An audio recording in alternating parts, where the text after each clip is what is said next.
The security camera footage would later show exactly 4.7 seconds.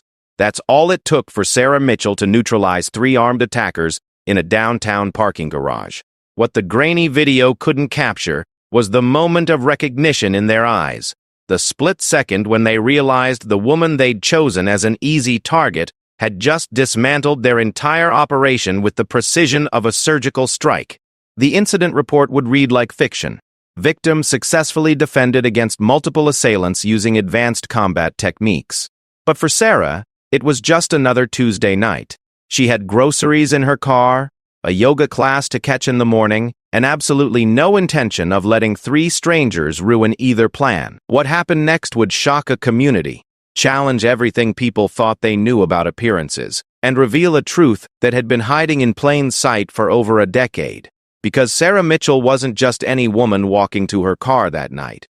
She was Lieutenant Commander Sarah Mitchell, retired U.S. Navy SEAL, one of the first women to complete the program, and she had spent 15 years of her life training for moments exactly like this one. But this story isn't really about that parking garage, or even about those 4.7 seconds that changed everything. It's about what happens when the world finally sees you for who you really are, and the price of keeping secrets that were never meant to stay hidden forever. Sarah Mitchell had perfected the art of being invisible. At 38, she moved through the small coastal town of Millbrook like a ghost. Polite smiles at the grocery store, friendly waves to neighbors. The kind of woman people noticed just enough to feel comfortable around, but never quite enough to really see. She lived in a modest blue house on Elm Street, with white shutters that she painted herself every other spring, and a garden that her elderly neighbor Mrs. Patterson always complimented, but never questioned how someone who claimed to just like plants could grow prize-winning tomatoes in soil that defeated most experienced gardeners. Sarah would smile and credit beginner's luck, never mentioning the survival training that taught her to read earth composition like other people read newspapers. Her morning routine was precise without appearing rigid. Coffee at 5:30 a.m., always black, always in the same ceramic mug her sister had given her years ago. A cheerful yellow thing with "World's Best Teacher" printed in fading blue letters. The irony wasn't lost on her. She had taught people, just not the kind of lessons that came with lesson plans and parent-teacher conferences. The yoga studio where she worked part-time as an instructor sat 3 blocks from the harbor, in a converted Victorian house that still smelled faintly of the salt air that drifted in through windows that never quite closed properly. Sarah loved those imperfections. The crooked door frame that caught newcomers off guard, the floors that creaked in a rhythm only she seemed to know, the way afternoon light fell through the old glass in patterns that reminded her of water. Her students saw her as the calm instructor who never seemed ruffled, who could hold a headstand for what seemed like forever, and who had an uncanny ability to appear beside struggling students just when they needed guidance.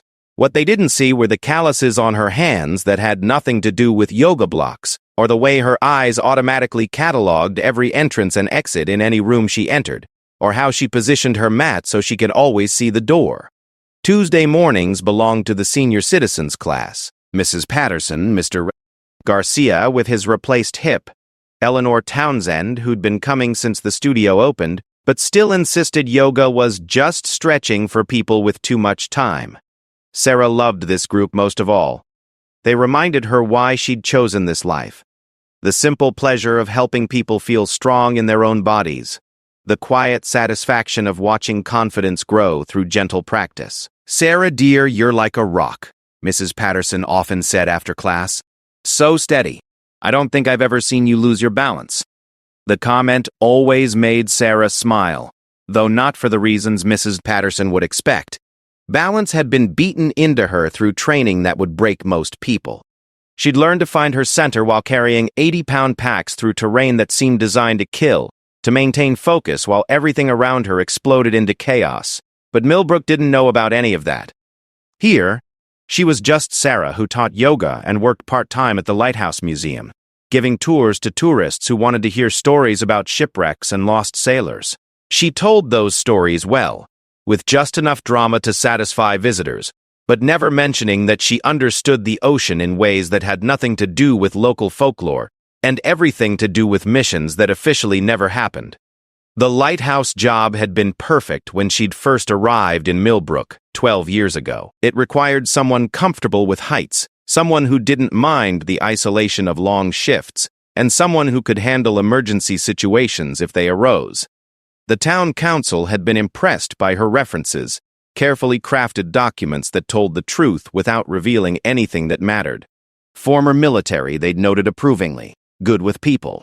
Reliable. They'd hired her on the spot, never knowing they'd just employed someone who could navigate by stars, survive for weeks on emergency rations, and had once spent 3 days hidden in a cave system that appeared on no official maps, waiting for extraction while enemy forces searched the area above.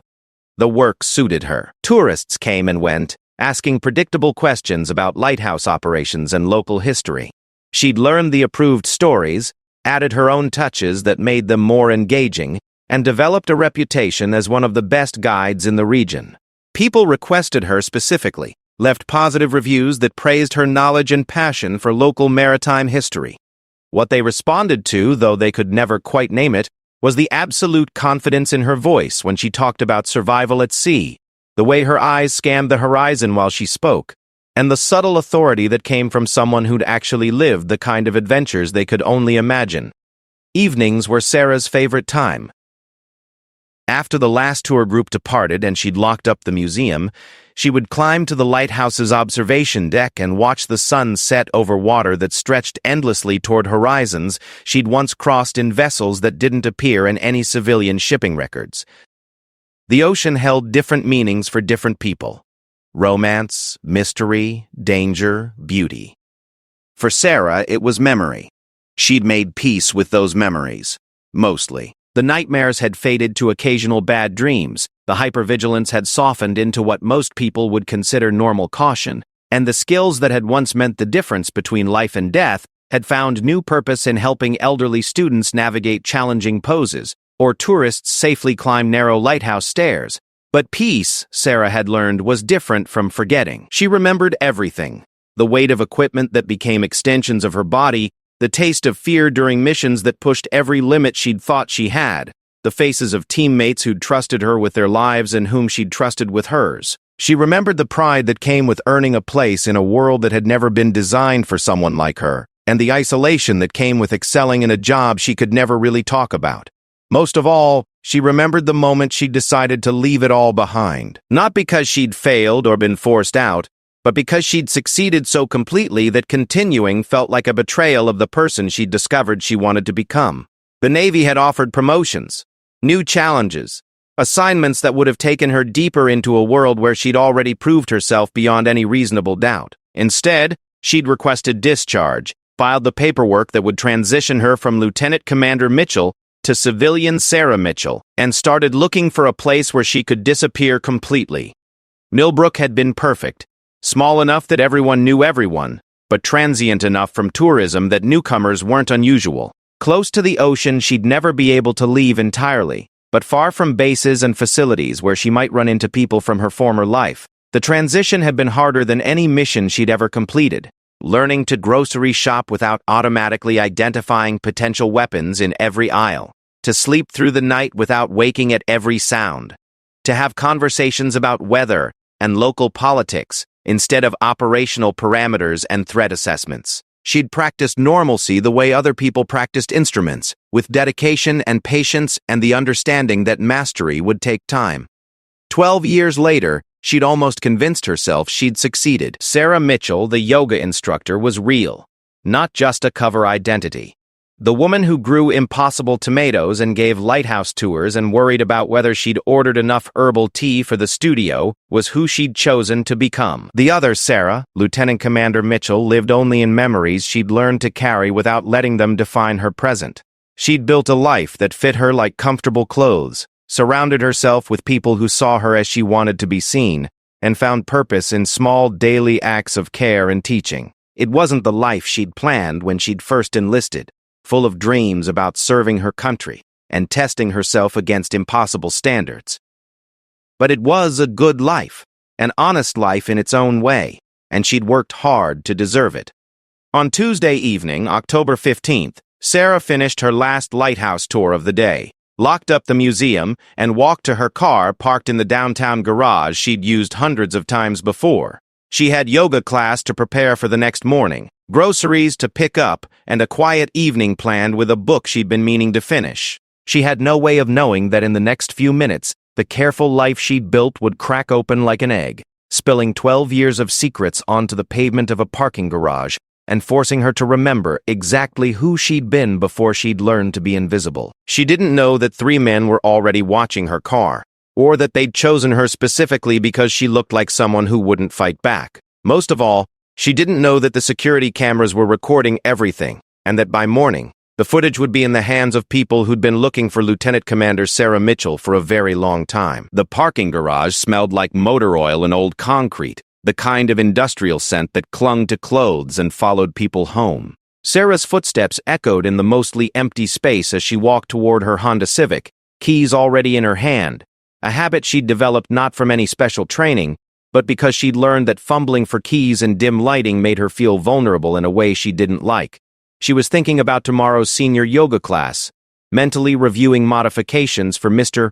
Garcia's hip replacement, when her peripheral vision caught movement that didn't belong. 3 figures emerged from behind a concrete pillar, moving with the kind of casual confidence that immediately set off alarms she'd spent 12 years learning to ignore. The first man was tall and lean, wearing a hoodie that obscured his face but couldn't hide the predatory way he moved. The second was shorter, stockier, his hands already reaching toward something in his jacket. The third hung back slightly, positioned to block any retreat toward the stairs. They'd done this before. Their formation was too practiced, too smooth for amateurs. Sarah's brain cataloged details automatically. Approximate ages, heights, weights, likely weapons based on body language and clothing. The analysis took less than a second, running parallel to another part of her mind that was rapidly calculating distances, angles, and probabilities. 12 years of civilian life hadn't dulled those instincts. They'd just been waiting quietly beneath the surface. "Hey there," the tall one said, his voice carrying the false friendliness of someone who'd already decided how this encounter would end. "You look like you might have some extra cash you don't need." Sarah stopped walking but didn't back away. Her body had already shifted into a stance that looked casual, but positioned her weight for maximum mobility. The keys in her hand, she realized with dark amusement, had automatically arranged themselves between her fingers, not the clumsy Wolverine claws that self-defense classes taught, but the proper grip she'd learned for close-quarters combat, where improvised weapons might mean the difference between mission success and body bags. "I'm sorry," she said, her voice carrying exactly the right amount of nervousness to encourage overconfidence while betraying none of the cold calculation happening behind her eyes. "I don't have much money on me." The second man laughed and pulled something from his jacket, a knife with a 4-inch blade that caught the fluorescent lights and threw them back in sharp fragments. "That's okay, lady.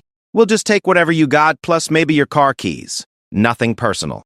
What happened next would replay in Sarah's mind many times over the coming weeks, each viewing revealing new details she'd processed without conscious thought. The third man had shifted his weight forward, preparing to move. The knife holder had angled the blade to catch the light, using its reflection to intimidate, rather than positioning it for optimal striking. The leader had relaxed slightly, already counting easy money they'd made their first mistake by assuming she was helpless. They'd made their second by getting too close. They made their third and final mistake when the knife holder stepped forward with a threat instead of simply demanding compliance. Sarah's response was instantaneous and devastating. She moved like water, like violence choreographed by someone who understood that in real combat there was no time for the dramatic flourishes people saw in movies. Her left hand deflected the knife while her right drove the keys into the wielder's solar plexus with surgical precision. He doubled over, gasping, the weapon clattering to concrete as his nervous system tried to restart his breathing. The leader rushed forward, reaching for her, and found his arm trapped in a hold that hyperextended his elbow joint beyond its design limitations.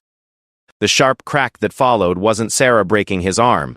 She'd pulled the technique just short of permanent damage, but it was close enough that he dropped to his knees with a sound that was part scream, part sob. The third man, the one positioned to block her escape, had exactly enough time to register that his easy target had become something else entirely before Sarah was moving toward him. He threw a wild punch that she slipped like it was moving through honey, then found himself on his back with no clear memory of how he'd gotten there. His head hit the concrete with a sound like a melon dropping, and he stayed down.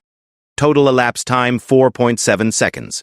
Sarah stood in the sudden silence, breathing steadily, her body already returning to the relaxed alertness she'd maintained through countless post-mission situations. The three men groaned and cursed around her feet, injured but not permanently damaged, incapacitated but still breathing. She'd calibrated her responses with the kind of precision that came from years of training in controlled violence. It was only then, as she looked down at what she'd done with the same efficiency she brought to teaching warrior pose, that Sarah realized her carefully constructed life had just been demolished as thoroughly as her attacker's confidence. Security cameras. The parking garage had security cameras. The knowledge hit her like cold water, flooding her system with the kind of tactical awareness that belonged to Lieutenant Commander Mitchell, not yoga instructor Sarah. She looked up automatically, tracking the camera positions she'd unconsciously noted when she'd first started parking here years ago. 2 angles on her current position, one partially blocked by the pillar but capturing the initial approach, another with a clear view of the entire encounter. She could hear sirens in the distance. Someone had called the police, probably triggered by the automatic alert system connected to the cameras. In minutes, this space would be full of officers, paramedics, reporters, and curious bystanders. There would be statements to give, reports to file, and questions to answer. Questions about how a yoga instructor had moved like a special forces operative, where she'd learned to disarm a knife-wielding attacker, and why her responses had been so precise, so controlled, so obviously trained. The first police car pulled into the garage as Sarah was still processing the implications. Officer Martinez, whom she recognized from his attendance at community meetings, stepped out with his hand resting casually on his service weapon. His eyes took in the scene. 3 men on the ground in various states of consciousness. 1 woman standing calmly beside her car. No visible weapons except for a knife that clearly didn't belong to her. "Ma'am," he said carefully, "are you injured?" "No," Sarah replied, then added, because the lie was easier than the truth, "I think I surprised them as much as they surprised me." More cars were arriving. Detective Williams, whom Sarah knew by reputation as a thorough investigator with 20 years' experience reading crime scenes. 2 paramedics who immediately went to work on the attackers. A crime scene photographer who started documenting everything before the chalk outlines were even drawn. "We're going to need a statement," Detective Williams said, approaching Sarah with the careful respect of someone who'd already begun piecing together that this situation wasn't what it appeared to be. "Can you walk me through what happened?" Sarah could see the questions forming behind his professional courtesy. She recognized the look. She'd worn it herself many times when mission intelligence didn't match observed reality. Detective Williams was already wondering how 3 healthy men armed with a knife had ended up on a garage floor while their intended victim stood unmarked beside her car, keys still in her hand like she'd been interrupted while unlocking her door. The official statement would read differently than reality, Sarah knew. She would describe fear, luck, and adrenaline. She would emphasize their mistakes rather than her training, their overconfidence rather than her precision. She would let people believe she'd gotten fortunate rather than deadly. But Detective Williams had intelligent eyes and 20 years of experience. The paramedics were already noting injury patterns that spoke of controlled force rather than desperate struggle. The security footage would be reviewed by people trained to analyze violence, and some of those people might recognize techniques that belong to very specific training programs. Most dangerous of all, there would be media attention. Local news at minimum, possibly regional coverage if the story had the right elements. Woman successfully defends herself against multiple attackers. David versus Goliath narrative with a twist that viewers would find satisfying. News stories meant wider coverage, meant people seeing her face and hearing her name, meant the possibility that someone, somewhere might make connections she'd spent 12 years ensuring would never be made. As she answered Detective Williams' questions with carefully edited honesty, Sarah found herself remembering the last conversation she'd had with her commanding officer before discharge. He'd warned her that certain kinds of training never really left a person, that the muscle memory and tactical thinking would always be there, waiting. He'd also warned her that in extreme situations, Those skills would surface whether she wanted them to or not. "You can teach people to disappear," he'd said, "but you can't teach away everything that made them dangerous in the first place. Someday something's going to happen that reminds the world who you really are." Sarah had dismissed the warning at the time, confident in her ability to control her responses, to choose when and how to use skills she'd worked so hard to acquire. She believed she could compartmentalize her past completely, keeping Lieutenant Commander Mitchell locked away, while Sarah, the yoga instructor, lived a quiet, normal life. Standing in a parking garage surrounded by the debris of that quiet life, she realized how naive that confidence had been. The skills weren't something she'd learned and could choose to forget, they were something she'd become, carved into her nervous system and reflexes at a level deeper than conscious thought. The paramedics were loading the second attacker into an ambulance, discussing possible concussion symptoms in professional tones that reminded Sarah of military medics she'd worked with in places whose names were still classified. Detective Williams was reviewing his notes, preparing follow-up questions that would probe the inconsistencies he'd already identified. The photographer was capturing evidence that would be analyzed by people whose job it was to reconstruct violence from its aftermath. In 12 hours, the footage would be reviewed. In 24 hours, it might be uploaded to the internet by someone with access who thought the world needed to see what real self-defense looked like. In 48 hours, it could be viral, dissected by experts and armchair analysts who would ask very uncomfortable questions about Sarah Mitchell's background. As she finally unlocked her car and prepared to follow Detective Williams to the police station for a more detailed statement, Sarah caught her reflection in the driver's side window. For just a moment, she saw not the yoga instructor who'd spent 12 years perfecting the art of invisibility, but Lieutenant Commander Mitchell, the woman who'd earned her place in the most elite military unit in the world, who'd completed missions that tested every limit she'd thought she had, who'd learned to carry violence like a tool rather than a burden. That woman was supposed to be gone, buried beneath years of quiet routines and careful normalcy. But she was still there, had always been there, waiting patiently for the moment when hiding would become impossible, and choosing safety would require revealing everything she'd worked so hard to keep secret. The moment had arrived, with the sound of keys arranged between her fingers, and the sight of 3 men who'd made the fatal error of mistaking yoga instructor Sarah Mitchell for someone they could intimidate. Now, there was no going back. The security footage went viral at 2:47 a.m. on a Thursday morning, approximately 16 hours after Sarah had given her statement to Detective Williams and returned home to a house that no longer felt like the sanctuary it had been for 12 years. She was sitting at her kitchen table, staring at a cup of coffee that had gone cold hours earlier, when her phone started buzzing with notifications. Text messages from numbers she didn't recognize, missed calls from area codes spanning multiple states, and social media alerts from accounts she'd created years ago and barely used. The first message came from her sister Jennifer in California. "Sarah, there's a video going viral that looks exactly like you. Please tell me you're okay." Sarah's hands were remarkably steady as she opened the laptop she used for lesson planning and lighthouse tour scheduling. Navigating to the video sharing platform, where the footage had been uploaded by someone calling themselves Garage Justice 2024, the title read, "Yoga Instructor Destroys 3 Attackers, Real-Life Action Hero." She pressed play and watched herself move through those 4.7 seconds with the clinical detachment she'd once used to review mission footage. The quality was better than she'd hoped. High-definition cameras had replaced the grainy surveillance equipment she'd been expecting. Every detail was crisp and clear.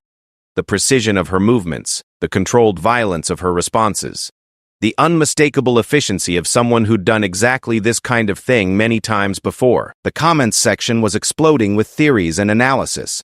Most viewers focused on the dramatic reversal. Woman defeats multiple attackers. But others were asking more dangerous questions. User Tactical Analyst had broken down her techniques frame by frame, identifying specific training methodologies. Former Marine 2010 wondered why her responses looked so familiar, noting similarities to combat techniques not typically taught in civilian self-defense classes. More concerning were the comments from people who claimed to recognize her. "That's definitely military training," wrote someone with the username Navy Vet 85. "I've seen those exact moves before. This woman has serious combat experience."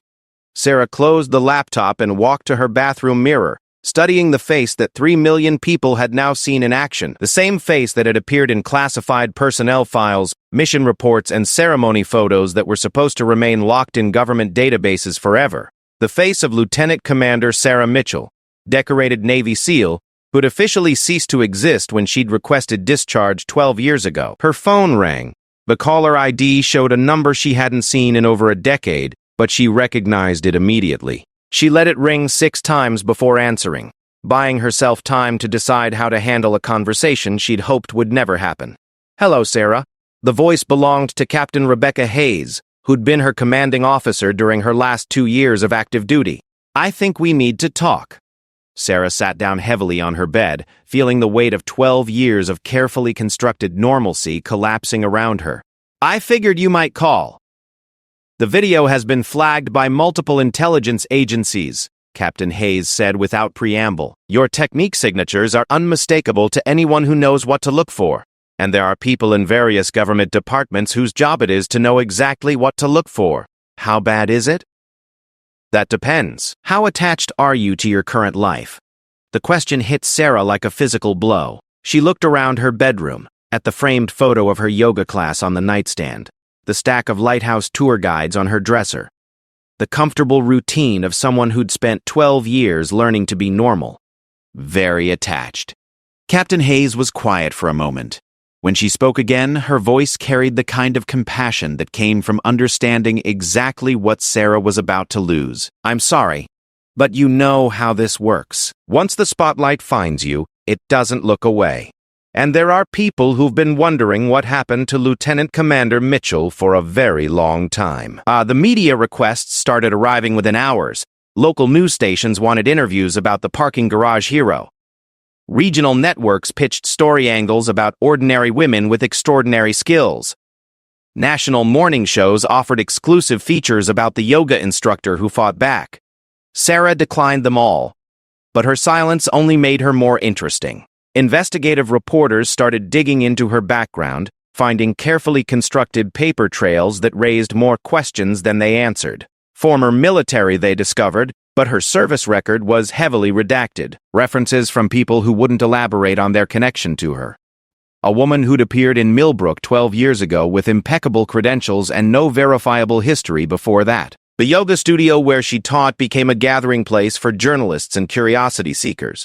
Students who'd practiced with her for years found themselves questioned about their instructor's background, asked to describe any unusual abilities they'd noticed, pressed for details about comments she might have made about her past. Mrs. Patterson, bless her, became Sarah's fiercest defender. She stood on her front porch telling reporters that Sarah Mitchell was the kindest, most patient woman she'd ever known, that anyone suggesting she was hiding something dangerous was clearly deranged. "That girl grows the most beautiful tomatoes," Mrs. Patterson declared to a news crew from the state capitol. "She helps me with my groceries and never asks for anything in return. If you want to make up stories about her, you'll have to get past me first." But even Mrs. Patterson's loyalty couldn't stop what was happening. Professional investigators had taken over from amateur internet sleuths following leads that connected Sarah Mitchell, the yoga instructor, to military service records that were mostly classified but contained just enough unredacted information to confirm their suspicions. By Friday evening, less than 72 hours after the parking garage incident, the first major news story broke. Local woman's secret military past revealed. Decorated Navy SEAL hid in plain sight. The article, published by a regional newspaper with sources in military intelligence, contained details that made Sarah's stomach clench with recognition. They had her service record, or at least the parts that weren't completely classified. Dates of enlistment and discharge, decorations earned, confirmation that she'd been part of specialized naval units, involved in classified operations of national importance. They had quotes from unnamed former colleagues who spoke respectfully of her service and expressed surprise at learning she'd been living under her own name in a small coastal town. Most damaging of all, they had analysis from military experts who'd reviewed the parking garage footage and confirmed what the internet commenters had suspected. Lieutenant Commander Sarah Mitchell's responses showed training consistent with the most elite special operations units in the American military. The phone calls from reporters became relentless. Vans with satellite dishes appeared on Elm Street. Strangers knocked on her door at all hours, offering money for exclusive interviews, asking neighbors for information, turning her quiet neighborhood into a circus that made normal life impossible. Sarah's carefully constructed world collapsed piece by piece. The yoga studio owner, overwhelmed by the attention and concerned about disruption to other classes, asked her to take a leave of absence until things settle down. The Lighthouse Museum's board held an emergency meeting and decided that someone with Sarah's profile might not be appropriate for interacting with tourists, especially families with children, who might ask uncomfortable questions about violence and military service. Within a week, Sarah Mitchell, the yoga instructor, had effectively ceased to exist, replaced by Lieutenant Commander Mitchell, former Navy SEAL, woman of mystery, whose true story everyone wanted to know but no one was authorized to tell. She found herself imprisoned in her own home, watching through curtains as news crews documented her daily routine from the street.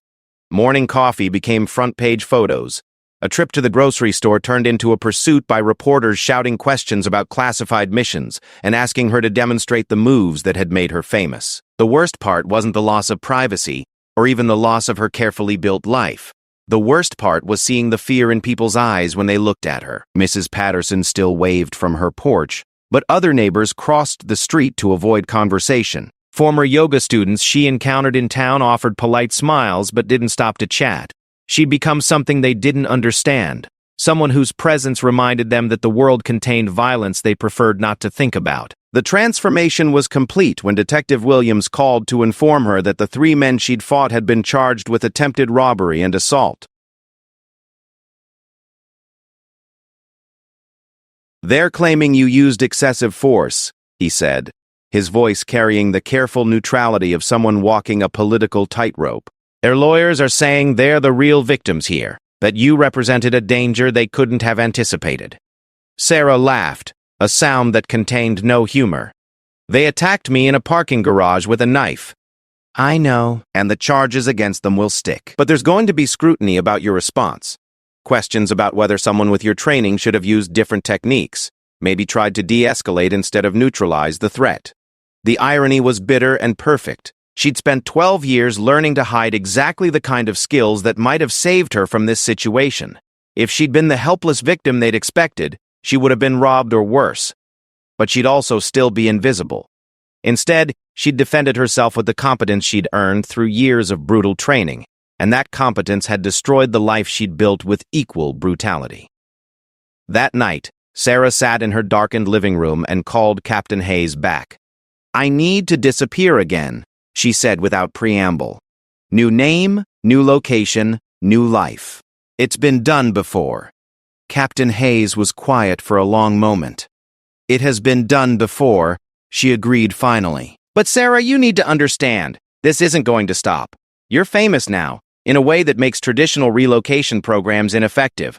The internet doesn't forget, and there are too many people who know your face." Sarah closed her eyes, feeling the weight of a decision she wasn't ready to make. She could run again, start over somewhere else with a different name and a more carefully constructed background. She could spend the next 12 years building another quiet life, always watching over her shoulder, always wondering when the past would catch up again. Or she could stop running entirely and figure out how to live as exactly who she'd always been.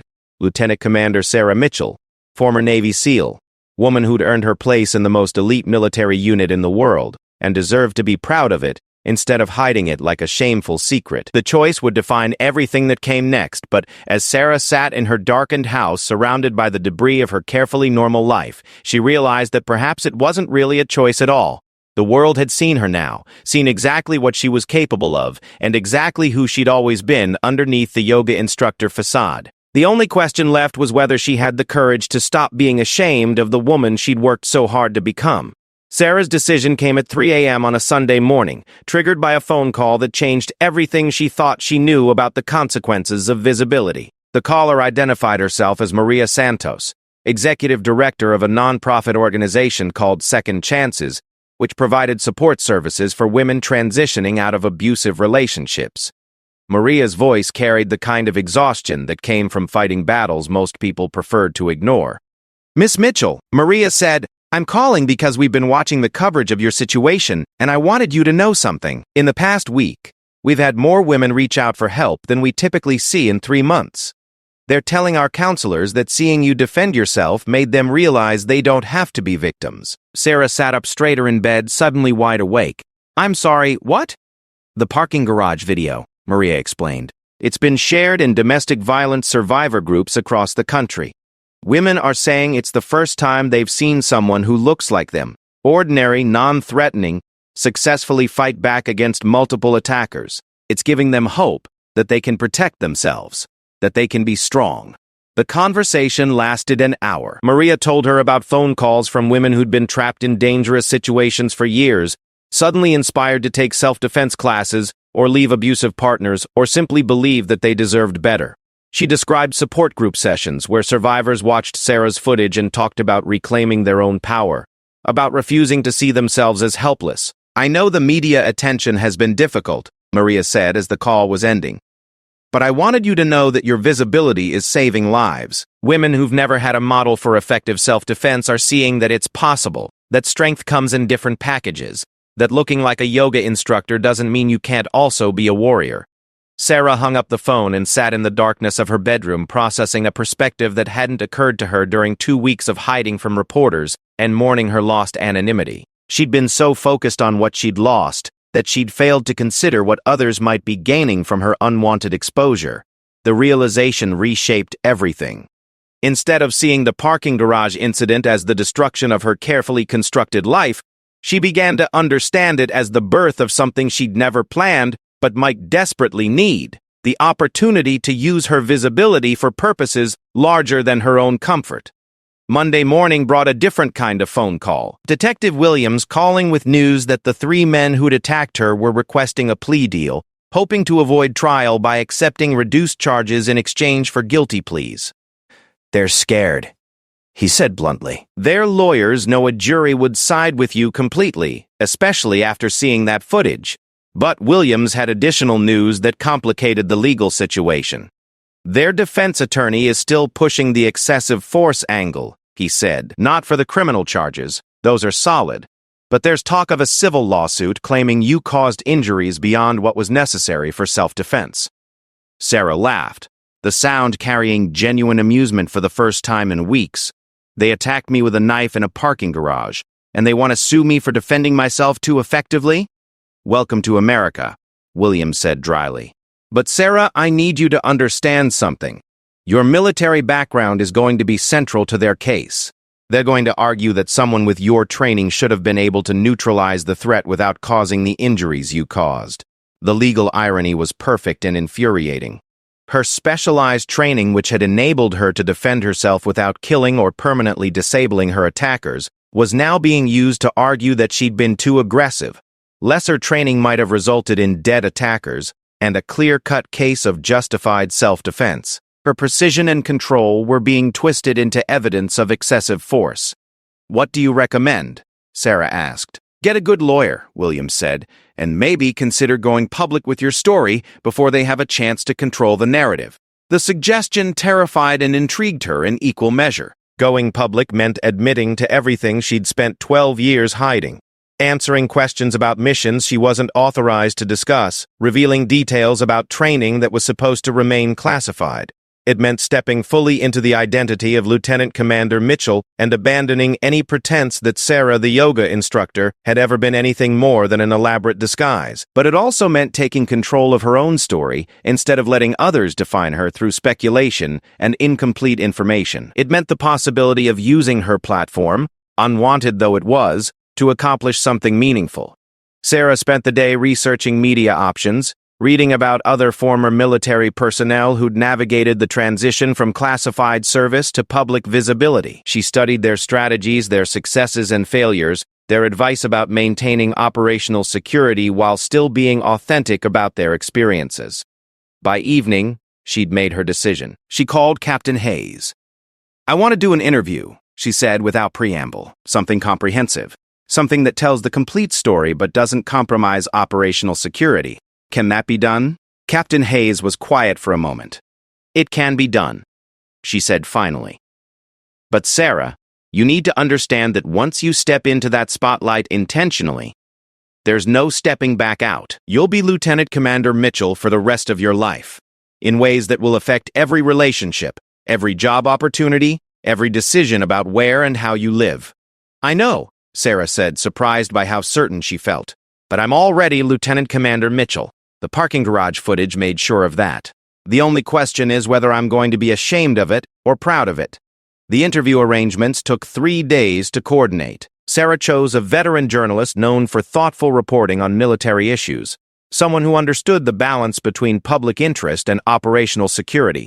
The network agreed to pre-screening by military censors to ensure no classified information would be revealed, and Sarah's newly hired attorney negotiated editorial control over the final product. The day of the interview, Sarah stood in front of her bathroom mirror and made a conscious choice about how to present herself. She could wear the soft, flowing clothes that had become her yoga instructor uniform, emphasizing the contrast between her appearance and her capabilities.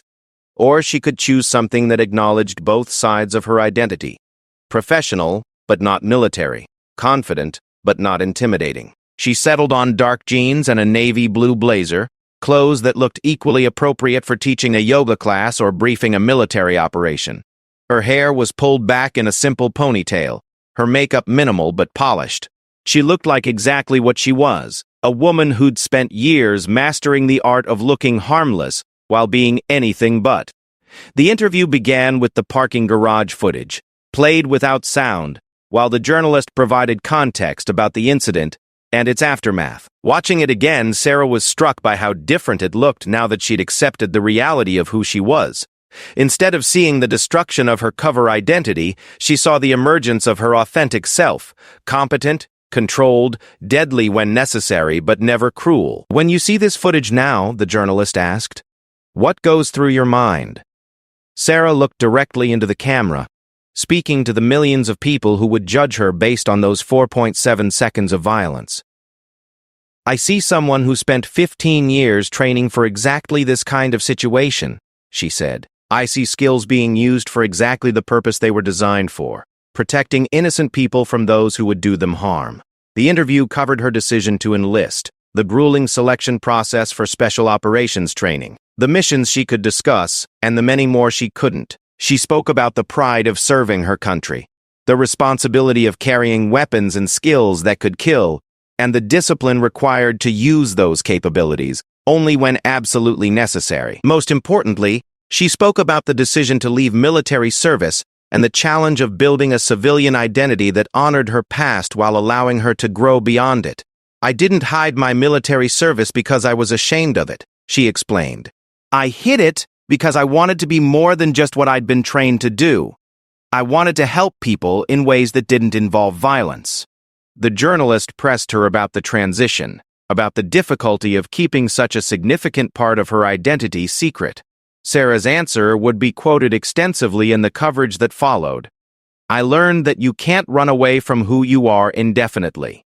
Eventually, life puts you in a situation where you have to choose between being authentic and being safe, and if you choose safety, you lose yourself piece by piece until there's nothing left worth protecting. The interview aired on a Thursday evening during prime time, watched by an estimated 12 million viewers. The response was immediate and overwhelming. Social media exploded with commentary, ranging from hero worship to criticism of military personnel who can't leave the war behind. Op-ed writers debated everything from gender roles in combat to the responsibility of highly trained individuals in civilian situations. But the response that mattered most came from the women Maria Santos had told her about. Survivors of violence who found inspiration in Sarah's story. Women considering military service who saw a different model for what female strength could look like. Girls who were learning that being dangerous and being good were not mutually exclusive. The interview also had legal consequences. The civil lawsuit threatened by her attacker's attorney was quietly dropped after their clients watched the broadcast and realized that no jury in America would sympathize with 3 men who'd tried to rob a decorated veteran. The criminal charges proceeded as scheduled, resulting in plea deals that sent all 3 attackers to prison for terms that satisfied both justice and deterrence. More unexpectedly, the interview opened doors Sarah hadn't known existed. She received offers to write a book about her experiences, to consult on military training programs, to speak at conferences about leadership and resilience. Universities invited her to lecture on gender integration in special operations. Self-defense organizations asked her to develop training curricula that could teach effective techniques without requiring years of military conditioning. For the first time since the parking garage incident, Sarah began to see a future that didn't involve running or hiding or pretending to be someone else. She could be exactly who she was. Lieutenant Commander Sarah Mitchell, former Navy SEAL, current civilian, woman who'd learned to carry violence responsibly and use strength in service of others. The yoga studio owner called the day after the interview aired.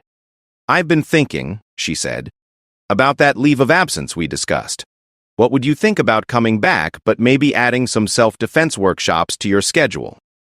I think there might be interest in learning from someone with your background." Sarah smiled, looking out her kitchen window at Elm Street, where the news vans had finally disappeared and her neighbors were beginning to wave again when they saw her. Mrs. Patterson was working in her garden, and she looked up to offer a thumbs-up gesture that somehow conveyed both approval and friendship. "I think that sounds perfect," Sarah said.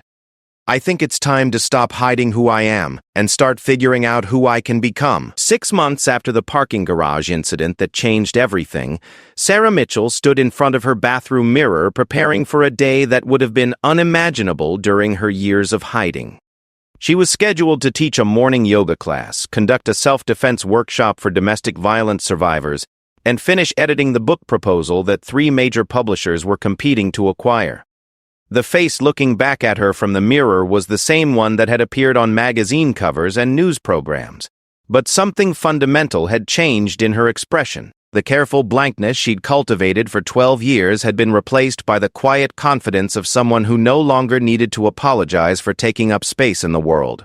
Her phone buzzed with a text from Maria Santos. 15 new women in today's session, all citing your workshop video as their inspiration to start training. Thank you for giving them permission to be strong." The workshop video Maria referenced had been Sarah's idea, a professionally produced series that taught basic self-defense techniques while emphasizing the psychological components of personal safety. Unlike the parking garage footage that had made her famous, this video had been carefully designed to educate rather than simply demonstrate, showing viewers how to recognize dangerous situations, how to position themselves advantageously, and how to respond effectively if violence became unavoidable. The series had been downloaded over 2 million times in its first month online, translated into 7 languages, and adopted by organizations worldwide. More importantly, it had generated hundreds of testimonials from women who credited the training with helping them escape dangerous situations or simply feel more confident moving through the world. Sarah's morning yoga class had evolved significantly since her return to teaching. What had once been gentle stretches and meditation now incorporated elements of body awareness and physical confidence that drew from her military training without explicitly teaching combat techniques. Students learned to breathe under pressure, to maintain balance when startled, to move with the kind of controlled grace that projected strength rather than vulnerability. The class demographics had changed, too. Alongside the familiar faces of her longtime students were new arrivals who'd sought her out specifically because of her background. Military veterans transitioning to civilian life, law enforcement officers looking for stress management techniques, women who wanted to learn from someone who understood both the necessity of force and the discipline required to control it. Mrs. Patterson still attended every Tuesday morning session, though she'd recently started bringing her granddaughter Jennifer, a college student, who declared Sarah the coolest adult I've ever met, and was considering military service after graduation. The intergenerational dynamic amused Sarah. Teaching warrior pose to an 80-year-old woman and her 20-year-old granddaughter while drawing from experience most people could only imagine. After yoga class, Sarah drove to the community center where her self-defense workshops had become a cornerstone of the local violence prevention program. Today's session was designed for teenagers, both boys and girls, who needed to understand that self-defense was about much more than fighting techniques. The goal is never to hurt someone, Sarah explained to the 15 teenagers gathered in the multi-purpose room. The goal is to get home safely. Sometimes that means running. Sometimes that means de-escalating. Sometimes that means making yourself too difficult a target for someone to bother with. And yes, sometimes it means fighting back, but only when all other options have been exhausted. The teens listened with the kind of focused attention that surprised their parents and teachers. Sarah had discovered that young people responded to her directness, appreciating an adult who didn't sugarcoat dangerous realities or pretend that good intentions were sufficient protection against bad people. "Miss Sarah?" asked Marcus, a 16-year-old whose mother had enrolled him after he'd been mugged walking home from his job at a local restaurant. "How do you know when someone is really dangerous versus just acting tough?" The question demonstrated exactly why Sarah had embraced her new role as a teacher of practical safety skills. Marcus wasn't asking about technique or equipment. He was asking about judgment, about the kind of threat assessment that could save his life but wasn't taught in traditional martial arts or self-defense classes. "Body language tells you everything," Sarah replied, moving to demonstrate. "Someone who's really dangerous often doesn't look or act the way you'd expect. They don't waste energy on intimidation because they don't need to prove anything. They position themselves strategically, they stay calm under pressure, and they only escalate when they've decided violence serves their purpose." She spent 20 minutes teaching the group to recognize genuine threats versus performative aggression, drawing from behavioral analysis training that had once helped her identify hostile individuals in crowds of civilians. The teenagers absorbed the information with the seriousness of students who understood they were learning skills that might someday save their lives. The afternoon was reserved for work on her book, a project that had evolved far beyond the simple memoir publishers had originally requested. Strength and Service, a Navy SEAL's Guide to Living with Purpose, combined her military experiences with insights about leadership, resilience, and the responsibility that came with possessing skills others didn't have.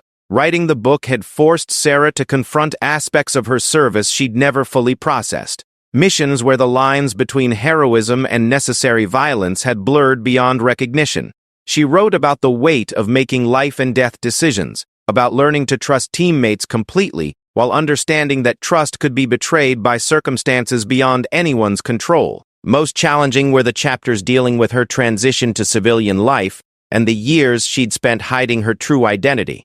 She struggled to explain the psychological complexity of simultaneously being proud of her service and ashamed of the person it had made her, of wanting to help others while believing she was too dangerous to be trusted with that responsibility. Her editor had pushed her to be more explicit about specific missions, to include more dramatic action sequences that would satisfy readers' curiosity about special operations. Sarah had refused, understanding that the real value of her story wasn't in the classified details, but in the universal themes of purpose, identity, and the courage required to live authentically. The book's central thesis was that strength without purpose was meaningless, and that the greatest courage wasn't displayed on battlefields, but in the daily choice to use one's capabilities in service of others rather than personal advancement. She wrote about the responsibility that came with any kind of privilege, physical, intellectual, or circumstantial, and the obligation to use advantages constructively rather than destructively. Late afternoon brought her favorite appointment of the week, a private session with Detective Williams, who'd become an unexpected friend and student. The police department had officially asked Sarah to consult on officer training, particularly around de-escalation techniques and threat assessment, but Williams had also requested personal coaching to improve his own skills. "I've been thinking about what you said last week," Williams said as they worked through scenarios in the community center's empty gymnasium, "about the difference between controlling a situation and dominating it." Sarah nodded, adjusting his stance to optimize both defensive capability and non-threatening presentation. Control serves the mission, in your case public safety. Domination serves the ego. One protects people. The other creates more problems than it solves. They spent an hour practicing techniques that allowed Williams to maintain officer safety while projecting calm authority rather than aggressive dominance. Sarah had discovered that many police officers, like many civilians, had been taught to view strength and gentleness as mutually exclusive, never learning that true power often expressed itself through restraint rather than force. "It's like what you teach in yoga class," Williams observed as they finished the session. "The strongest poses are the ones where you look completely relaxed even while your muscles are working incredibly hard." Sarah smiled, recognizing the insight that had taken her years to develop. Exactly. Real strength is invisible until it's needed. And when it's needed, it should be applied with surgical precision rather than overwhelming force. Evening brought the week's most significant challenge. A video call with Captain Hayes and a team of military personnel who were developing new integration protocols for women in special operations roles. Sarah had been asked to consult on training modifications that would address the unique challenges faced by female operators while maintaining the program's essential standards. The conversation was classified and couldn't be recorded, but Sarah found herself drawing from experiences she'd never been able to discuss openly. The additional psychological pressure of being among the first women in her unit, the need to prove herself without compromising her femininity, the complex dynamics of earning respect in an environment designed around masculine models of leadership and aggression. The biggest mistake we made, Sarah told the group, was assuming that integration meant making women succeed in a system designed for men. What we should have been doing was examining whether the system itself could be improved by incorporating different approaches to problem-solving and leadership. The military personnel listened with the kind of attention that suggested real change might be possible, asking thoughtful questions about how to modify selection criteria without lowering standards, how to address harassment without creating separate but unequal training environments, and how to prepare female operators for the unique challenges they would face both within their units and in the field. And this time, final task of the day was responding to the dozens of messages she received from people whose lives had been touched by her story. Letters from military veterans who felt less alone in their struggles to reintegrate into civilian life. Messages from women who'd started taking self-defense classes or considering military service. Notes from parents whose daughters had gained confidence from seeing a different model of what female strength could look like. One message stood out, from a teenage girl in Ohio whose abusive stepfather had backed down when she demonstrated techniques from Sarah's workshop video. "I never thought someone like me could be strong enough to make him stop. Thank you for showing me that I don't have to be a victim." Reading the message, Sarah was struck by how completely her perspective had changed since that night in the parking garage. What had felt like the destruction of her carefully constructed life had actually been liberation from a prison she'd built for herself. Freedom from the exhausting work of pretending to be someone she wasn't, the woman she'd become, openly military, unashamedly competent, comfortable with her capacity for violence while committed to using it only in service of protection rather than aggression, was more authentic than either Lieutenant Commander Mitchell or yoga instructor Sarah Mitchell had ever been. She was a synthesis of her experiences, someone who could teach meditation and combat techniques with equal skill, who understood that true strength came not from the ability to inflict damage, but from the wisdom to know when damage was necessary, and the discipline to apply it precisely. As she prepared for bed that night, Sarah reflected on the unexpected journey that had brought her to this point. The parking garage incident had felt like an ending, the destruction of 12 years of careful anonymity. Instead, it had been a beginning, the birth of a version of herself that honored all of her experiences while remaining open to growth and change. She was no longer hiding from who she'd been or apologizing for who she'd become. She was Lieutenant Commander Sarah Mitchell, former Navy SEAL, current teacher, woman who'd learned that authenticity required more courage than any mission she'd ever completed, and offered rewards that no military decoration could match. The next morning would bring new challenges, students to teach, workshops to lead, a book to finish, and the ongoing work of using her platform to help others discover their own strength. But for the first time in over a decade, Sarah looked forward to tomorrow without worrying about which version of herself she would need to be. She was finally, completely, authentically herself, and that was enough.